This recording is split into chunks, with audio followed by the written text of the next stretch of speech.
Alright guys, good evening and welcome back to my channel. It's another episode of Night Spur Fishing Adventure na naman tayo. Kasama pa rin natin si Pero Arven. Tara, ito pala yung night dive na medyo madalang pa rin guys. Tamang pang ulam lang yung mga huli natin. Kasi nga maliwanag yung buwan. Kaya tara, aabanti na tayo.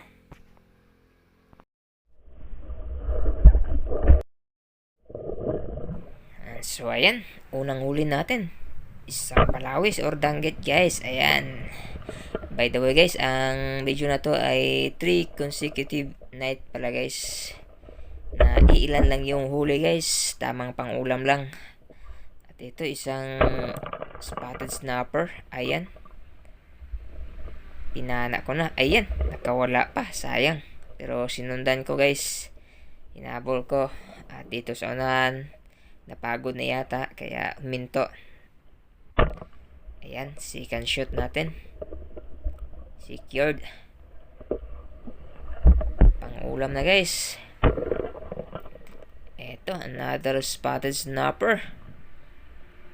Goods na rin ang size. Ayan. At ito, lambay guys. Good size. Ayan, pang ulam na rin to guys. Kaya kunin na natin to. Ayun, tatakas pa guys. Oops. Ay, tatakas pa. Ayan, huli. Matik yan.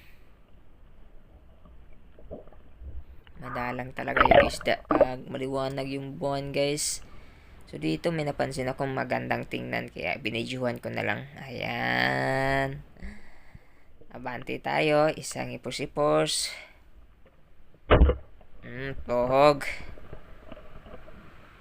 And after this ay umahon na rin kami. Ayan, iilan lang talaga. Pahirapan yung isda pag maliwanag yung buwan. And next night, ito, solo dive ako guys. Kasi Spiro Arben ay umuwi ng bukid kaya solo dive ako. Tamang pang-ulam lang, balawis. Ayan. Hindi na tayo mag-e-expect na makabenta tayo since madalang talaga. So, yung goal natin is makahanap man lang ng pang-ulam, ma-secure or makalibre tayo ng almusal or di kaya tanghalian. Malaking bagay na rin yun guys. Lalo na ngayon. Crisis na. Kaya kailangan nating magsipag. Ito, isang balawis na naman yung nahuli ko dito. Pwede na to. At ito, lambay. Ayan. Dagdag natin to sa ating pang-ulam guys. Matik yan. Idagdag sa ating menu. At dito may napansin naman akong isang snapper na nagtatago sa isang grupo ng catfish guys. Pero napansin ko pa rin siya. Kaya ayan, tuhog. Ulam. And then, abante dito sa unahan. Another lambay na naman yung nakita ko. Okay. Kumbate. Ayan, tatakas pa. Medyo... Uy. Mailap. So dito sinundan ko guys. Ayan, lumublob na. At ito yung pinaka-paborito kong damputin pag lumublob na guys. Ayan. Mas madali nang damputin. Ayos na rin to guys. Pang ulam.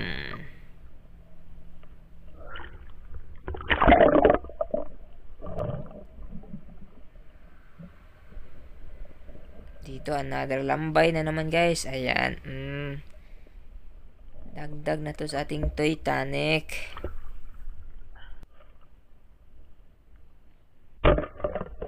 Ito. Isang snapper na naman. Yan. Nakakahuli pa rin tayo ng pang-ulam guys. At ito isang needlefish. Nakapana ko ng needlefish guys. Ayos na rin ang size dito kaya kinuha ko na. And after this ay umahon na rin ako guys. Ayan lang yung huli natin guys. Sobrang dalang talaga. Pahirapan. Pero ayos na rin to guys. Pang ulam. Libre na yung almusal dito. Paano may pang-ulam? Ayan, lubat na yung flashlight natin. Lubat na yun. And the next night guys, ayan. May dalawang kasama na tayo. Spiro Arben at Spiro Ninyo, bagong recruit natin. Gusto niya rang sumama sa ating spearfishing adventure. Saglitan lang tong next dive natin guys. Next night. Dito nakapana ako ng isang bayang good size guys. Higit isang minuto akong mahabol nito guys. Kasi ang ilap talaga. Habol. Malaki na kasi yung buwan. Ayan, good size na rin na bayang. Pero pwede na pang ulam guys. So dito, another bayang. Ayan.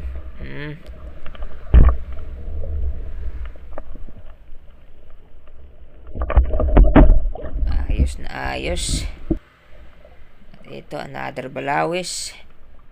Ayan. So sa gabing ito, hindi na ako masyadong nag-video guys kasi wala talagang isda masyado. Kaya yung ilan lang yung na-videohan ko. And after this ay umahon na rin kami guys. And so ito lang yung huli ko lahat guys. Nakapana pala ako ng isang needlefish kanina na hindi ko na-videohan. Ayan, good size. At nakakita ko ng isang tandan. Pang ulam guys. And may grouper pala ako dito guys. Nahuli ko to sa practice afternoon dive ko guys. Kasi prior to this night hunt, nag-practice ako mag-afternoon hunt or day hunt. At yung grouper lang yung nahuli ko guys. And that's all for this content guys. Thank you so much for watching and see you next episode. Shash!